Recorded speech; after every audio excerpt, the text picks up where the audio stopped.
Hello aspirants, ఈ వీడియోలో driver కానిస్టేబుల్కు సంబంధించిన ఏజ్ గురించి క్లియర్గా మాట్లాడుకుందాం. చాలామంది కామెంట్ చేశారు కదా. సో ఇప్పుడు లాస్ట్ నోటిఫికేషన్లు గమనిస్తే పోస్ట్ కోడ్ నెంబర్ 36 డ్రైవర్ కానిస్టేబుల్కి సంబంధించింది పీటీఓ. సో మామూలుగా జనరల్ ఏజ్ అనేది 21 ఇయర్స్ నుంచి 25 ఇయర్స్ మధ్యలో ఉండాలి. 21 ఇయర్స్ నుంచి ఎప్పుడైనా అది నెక్స్ట్ నోటిఫికేషన్ కూడా మ్యాక్సిమం ఇంతే ఉంటుంది. ఇది జనరల్ ఏజ్.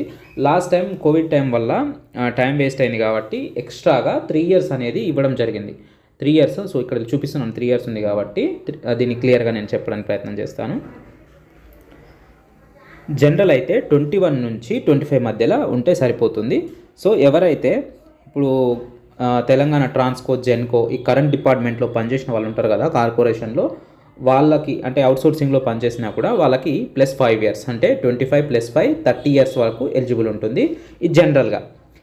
ఇప్పుడు నోటిఫికేషన్లో ఈ ఏజ్ కేటగిరీ వైజ్ రిలాక్సేషన్ కాకుండా ఏమైనా అడిషనల్గా ఇచ్చే ఛాన్స్ ఉంటే అప్పుడు ఇంకా ఎక్స్ట్రా ఉంటుంది. ఇది నేను జనరల్గా చెప్తున్నాను. లాస్ట్ టైం 3 ఇయర్స్ కలిపారు, అది కలపకుండానే ఇప్పుడు వచ్చే నోటిఫికేషన్ గురించి చెప్పే ప్రయత్నం చేస్తున్నాను.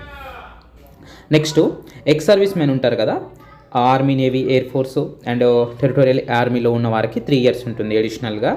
అంటే 25 + 3 28 ఇయర్స్ వరకు ఉంటుంది వీళ్ళకి. ఎన్సీసీ వాళ్ళకి 3 ఇయర్స్ ఉంటుంది, వీళ్ళకి కూడా సేమ్ 25 + 3 28 ఇయర్స్ ఉంటుంది ఎన్సీసీ క్యాండిడేట్స్కి. Next SC, ST, BC, EWS category వాళ్ళకి +5 ఇయర్స్ అంటే 25 + 5 30 ఇయర్స్ వరకు అప్లై చేసుకోవచ్చు.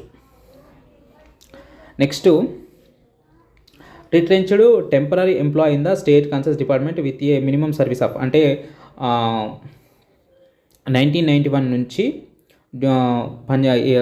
టెంపరరీ వర్క్ చేసే వాళ్ళు ఉంటారు కదా అవుట్సోర్సింగ్, వాళ్ళకి 3 ఇయర్స్ అనేది రిలాక్సేషన్ ఉంది. ఇది జనరల్గా ఏజ్ రిలాక్సేషన్ అనేది మామూలుగా 21 నుంచి 25 ఉంటుంది. నెక్స్ట్ ఈ రిజర్వేషన్ ప్రకారం ఈ ఏజ్ రిలాక్సేషన్ అని ఉంటుంది. నెక్స్ట్ ఏమైనా గవర్నమెంట్ ఎక్స్టెండ్ చేయాలనుకుంటే చేస్తుంది. లాస్ట్ టైం 3 ఇయర్స్ అనేది చేసింది. సో ఇది డ్రైవర్ కానిస్టేబుల్ అంటే పీసీ లెవెల్కి సంబంధించిన ఏజ్ రిలాక్సేషన్ అనేది.